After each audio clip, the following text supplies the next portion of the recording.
Lysosomes, again another organelle which is part of the endomembrane system. And what one generally associates with lysosomes is what is termed as intracellular digestion. So let us look at the learning outcomes of this session.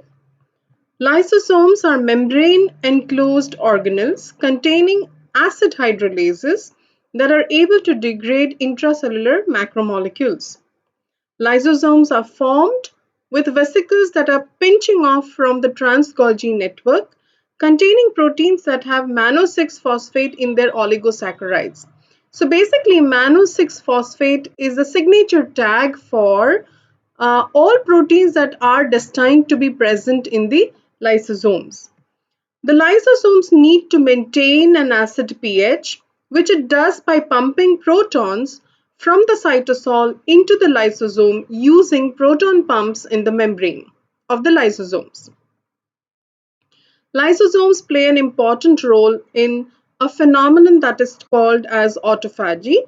Moreover, there are lysosomal storage disorders also that are observed in humans.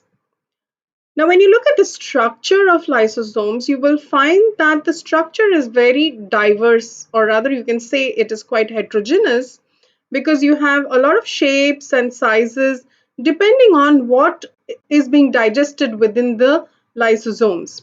So, therefore, and also what happens is that lysosomes is able to fuse with a lot of other vesicles that are present intracellular. Say, for example, over here you can see how the late endosomes, so endosomes are also vesicles that are present intracellular, and these late endosomes carrying certain components within them. So you can see a lot of intraluminal vesicles along with certain hydrolases.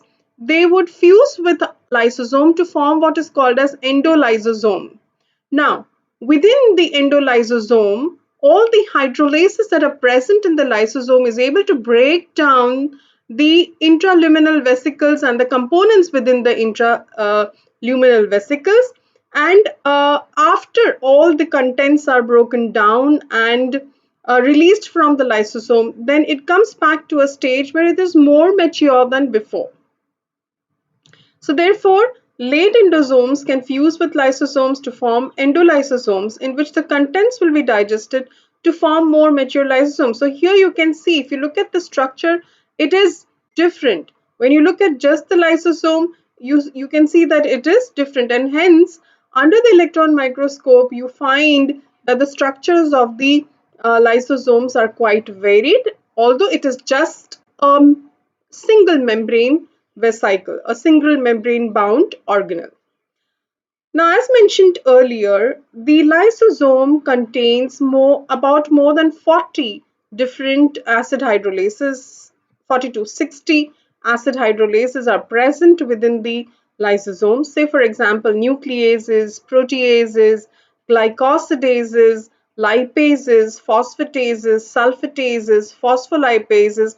So the range of enzymes that are present are suggestive of the fact that anything that enters the lysosome will get degraded.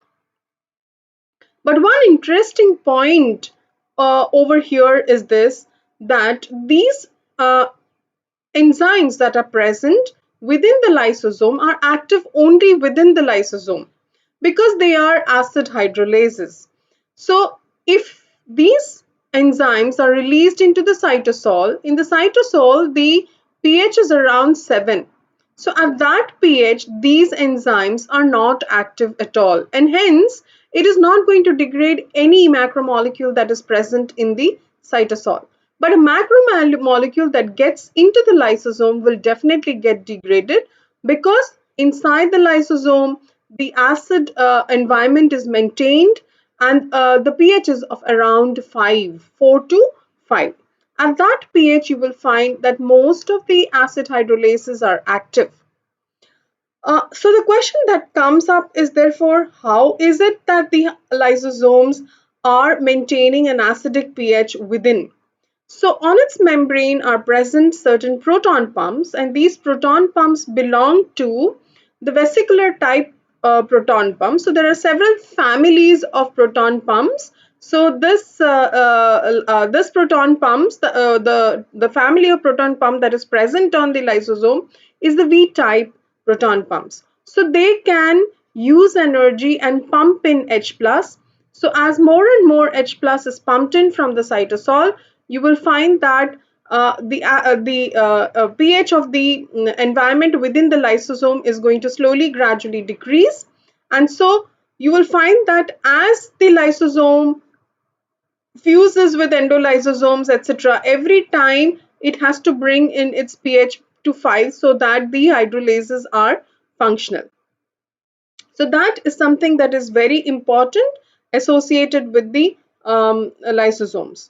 One other interesting factor that is observed about the lysosomes is that the membrane of the lysosome contains many proteins, and of these many proteins, many also have oligosaccharides, very different types of complex oligosaccharides.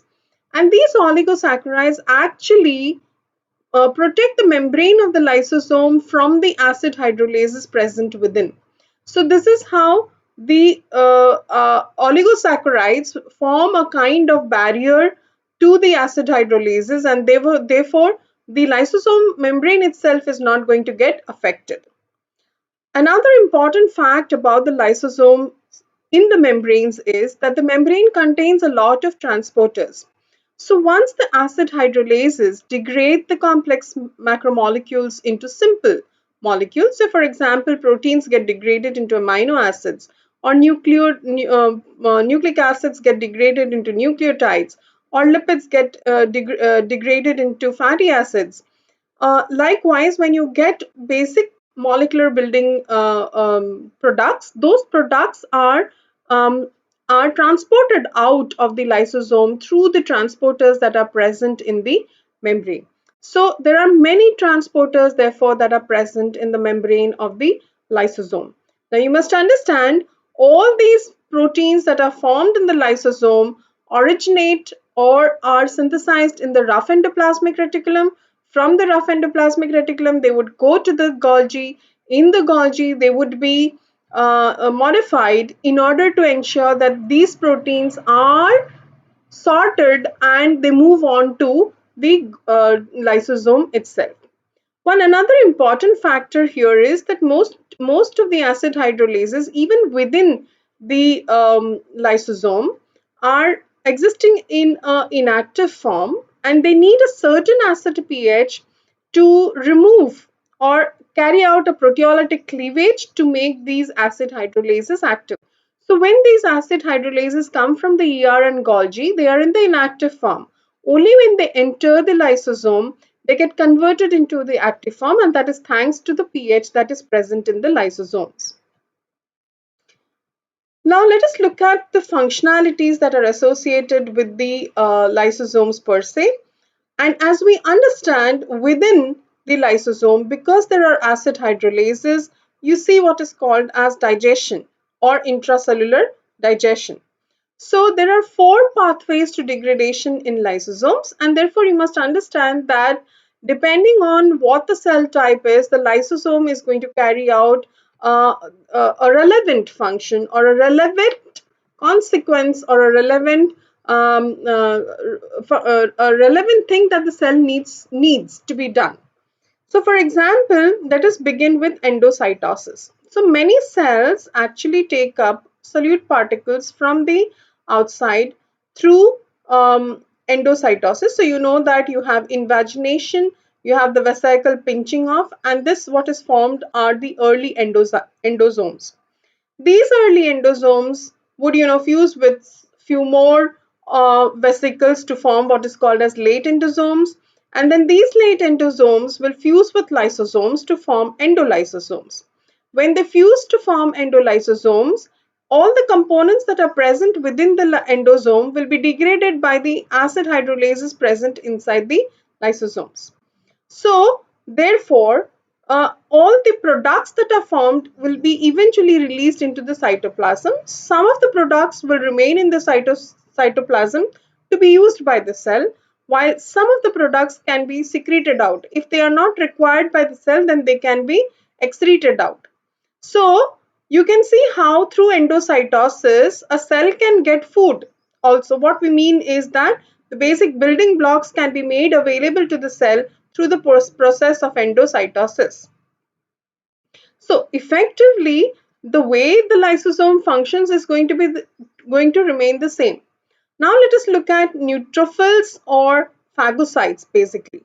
Now when phagocytes are present, they take up the entire antigen. So say for example, it's a bacterium over here. You can see through endocytosis, which is called as phagocytosis because it is engulfing a pathogen. So that pathogen is taken up, this forms the phagosome fuses with the lysosome to form the phagolysosome, and all the acid hydrolyses are going to ensure that the entire bacteria is degraded into basic building blocks. So therefore you can see how the phagocyte engulfs the antigen and completely destroys the antigen. So the function of the phagocytes is clearly being kind of enhanced by the fact that the lysosome is able to do what the phagocyte wants to do, and that is basically eat up and completely remove the pathogen from the system. So therefore, this is one way by which you have degradation happening in lysosome. Another way by which you can have the degradation happening is pinocytosis. So pinocytosis is basically taking up a fluid from the surroundings, or also membrane itself can be taken up, and then these vesicles form the late endosomes, and then they fuse with the lysosomes, and again whatever has been taken up over here is again broken down into simpler products, that is either released into the cytoplasm or if needed then secreted out from the cell. Another very interesting phenomenon, and today a lot is known about autophagy. In fact, for the work done for autophagy, a Nobel Prize has also been awarded.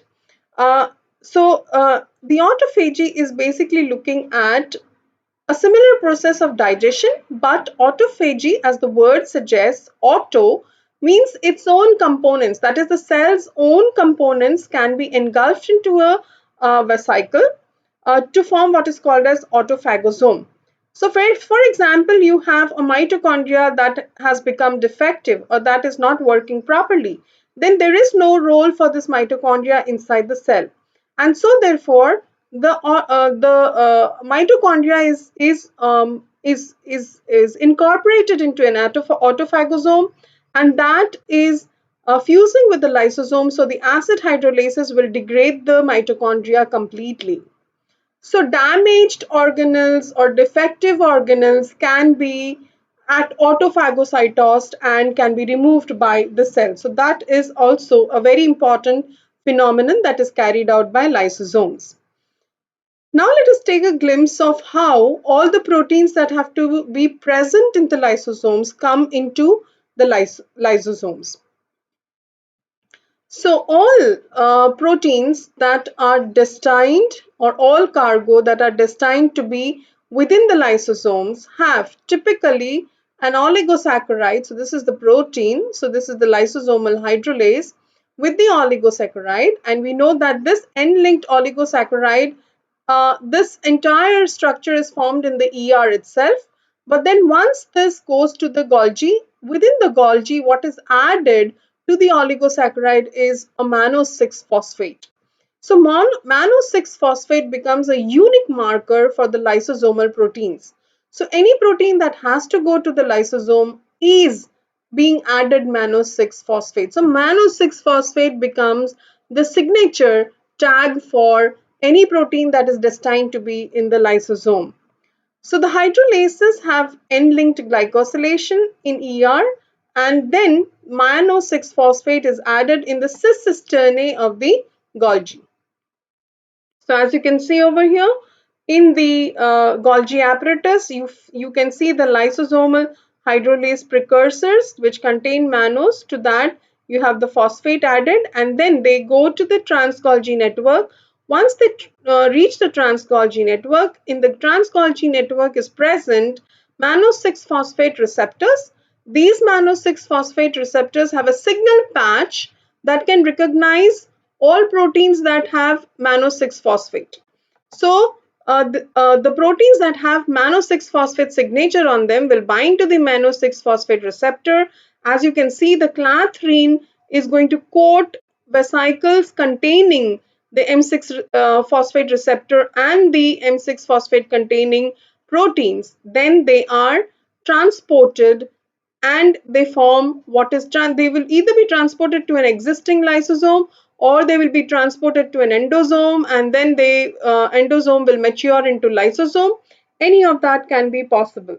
So therefore you can see how you have the protein transported to the lysosome per se. Here we know that because the pH is acidic, you would have the acid hydrolases getting released from the mannose 6-phosphate receptor, and the mannose 6-phosphate receptor can again be exocytosed out from the lysosome, brought back to the trans-Golgi network to be recycled. So they will again bind to a mannose 6-phosphate containing protein, form a vesicle and take it. So it is a continuous cycle of exocytosis and endocytosis that leads the hydrolase is formed in the ER from and then modified in the Golgi to the lysosome.